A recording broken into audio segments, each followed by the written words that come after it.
Hello friends, today we are going to paint three landscapes. Two of them are with cool colors on both the sides and central one with a warm color. I will explain. The first landscape, first of all, give a plain water wash. I am using 1-inch flat brush for wash the cobalt blue, followed by a lemon yellow, a small part, eventually followed by gumbo yellow and Indian yellow.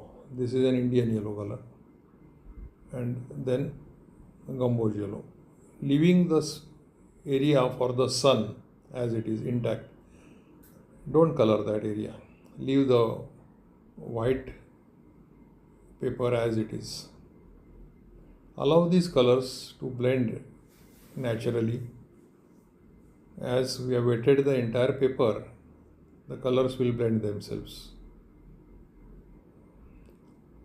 I normally use hair dryer for quick drying as soon as my required amount of blending is completed. The third painting, turquoise and cerulean blue, wash on a plain water wash beforehand, followed by light green color. How do we prepare light green? Sap green and lemon yellow. So there is a lawn and the sky.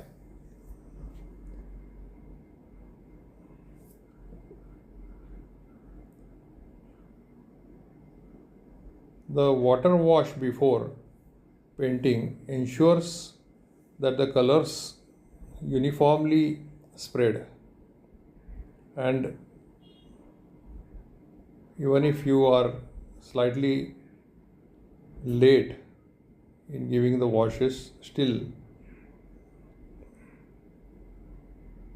it doesn't matter because of the plain water wash already present on the paper. So as I said, this is a warm color wash. Warm colors are reds and oranges, browns. They're all warm colors. On the sides, greens, yellows, greens and blues. They're all cool colors. So purposely I have taken these topics such that it beautifies the painting because of this warm color painting sandwiched by two cool color paintings. Again here this area for the sun has been kept as it is. Now I am mixing browns and reds and ultramarine blue to make a little darker shade of brown.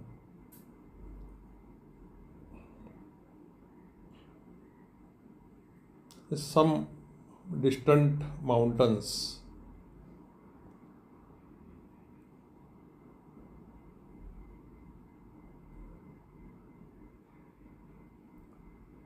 You must have noticed I have changed the brush to a smaller brush.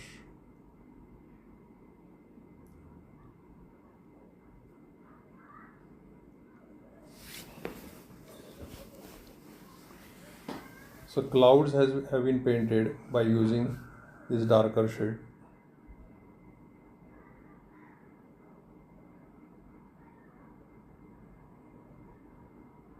And below the cloud, some oranges and Indian yellow. On to the third painting, distant mountains are seen in the dominating blue color. Now the surface of the land has ups and downs. So I am using dark sap green, a little bit of cerulean, viridian green.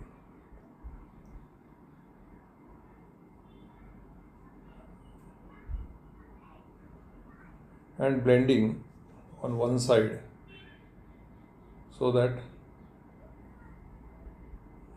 the landmass gets converted into a curved landmass.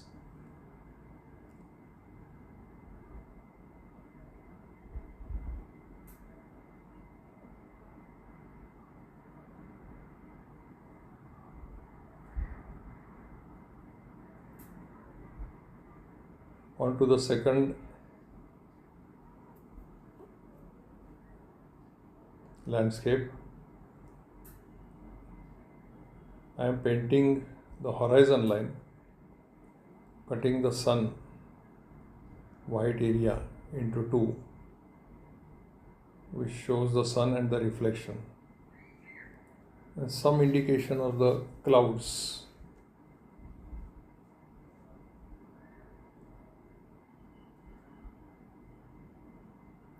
Crimson red around the sun. Normally in the evening time, all these colors are quite prominent. The crimson red, scarlet red, chrome orange, some amount of browns as the sun is setting.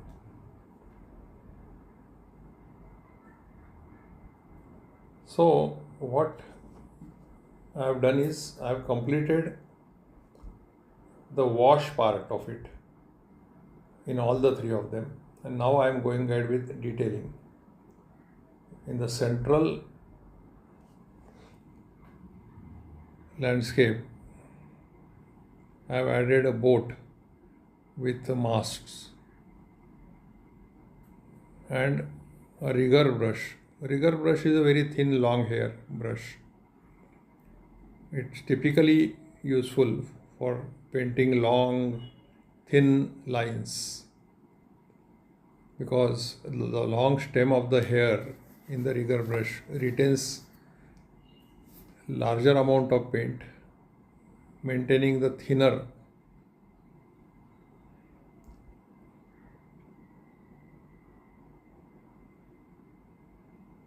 tip so that you can very easily paint thin lines. Now here in the third landscape, I am using again the same rigger brush to paint three boys who are going to play or who are actually playing kite. So I am using blues and yellows and some darker shades for creating these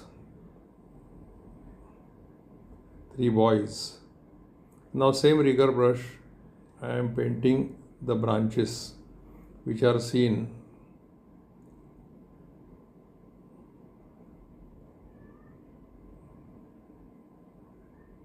and the leaves.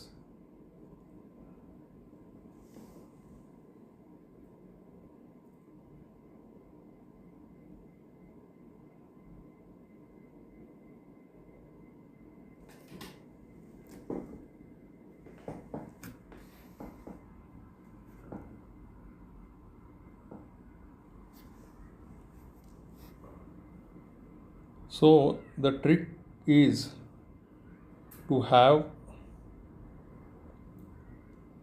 the boat, the boys, the tree, and now some plants are seen. They should all be in a higher tonal value. In short, you should have more amount of pigment, a darker shade for all of this so that these paintings stand out.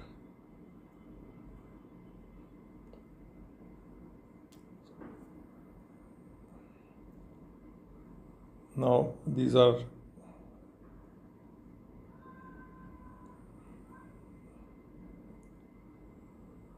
three kites at varying distance.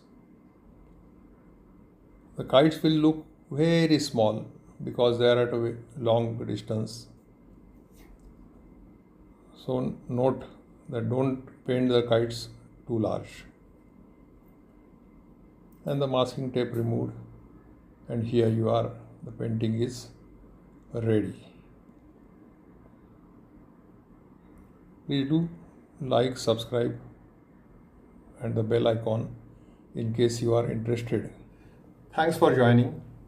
I have watercolor In painting more such videos videos. especially for beginners, which I post on every Wednesday and Friday. Please do join. Thank you for joining again. See you. This is Anil signing off.